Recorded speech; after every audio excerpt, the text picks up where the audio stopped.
30 janvier 1930. Le règne de la divine volonté adviendra tout comme celui de la rédemption. Analogie entre les deux.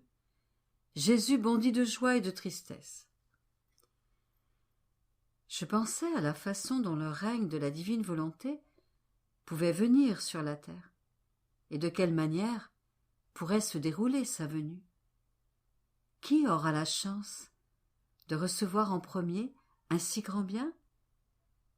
Et mon Jésus, se faisant voir, me serra contre lui, en me donnant 3 baisers, et il me dit : « Ma fille, la venue du règne de la divine volonté se fera tout comme celle de la rédemption. On peut dire que la rédemption fait sa ronde à travers le monde, une ronde qu'elle n'a pas encore terminée, parce que tous les peuples ne connaissent pas encore ma venue sur terre, et sont par conséquent privés de ces biens. La rédemption continue de préparer les peuples et de les disposer pour le règne de ma divine volonté. Ainsi, tout comme la rédemption a eu son commencement, non dans le monde tout entier, mais au centre de la Judée, parce que dans cette nation se trouvait le petit noyau de ceux qui attendaient ma venue. Celle que j'avais choisie comme mère, et Saint Joseph qui devait être mon père nourricier, c'est dans cette nation que je m'étais manifestée aux prophètes, en leur annonçant que j'allais venir sur la terre. Il était juste que, là où cela était connu, ils soient les premiers à m'avoir parmi eux. Et bien qu'ils aient fait preuve d'ingratitude, et que beaucoup n'ont pas voulu me connaître, qui pourrait cependant nier que ma céleste mère, les apôtres, les disciples, faisaient partie de la nation juive, et qu'ils furent les premiers proclamateurs qui risquèrent leur vie pour faire connaître aux autres nations ma venue sur terre et les bienfaits qu'apporte ma rédemption. Il en ira ainsi pour le royaume de mon divin fiat.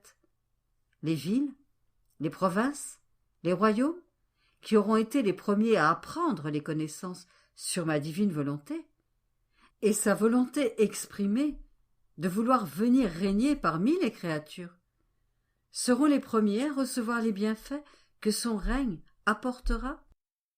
Et ensuite, suivant sa voie avec ses connaissances, il fera sa ronde parmi les générations humaines. Ma fille, l'analogie est grande entre la façon dont s'est déroulée la rédemption et la manière dont adviendra le règne de ma divine volonté.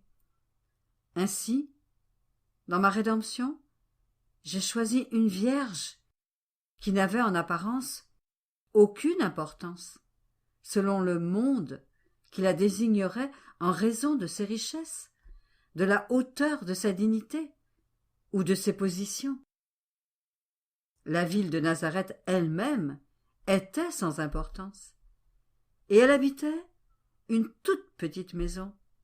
Mais, bien que je l'ai choisie à Nazareth, je voulais que cette ville appartienne à la capitale, Jérusalem, où se trouvait le corps des pontifes et des prêtres qui me représentaient alors et annonçaient mes lois.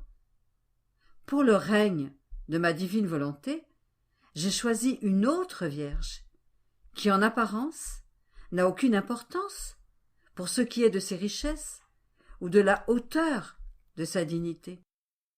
La ville elle-même de Corato n'est pas importante, mais elle appartient à Rome, où réside mon représentant sur la terre, le pontife romain, de qui viennent mes lois divines.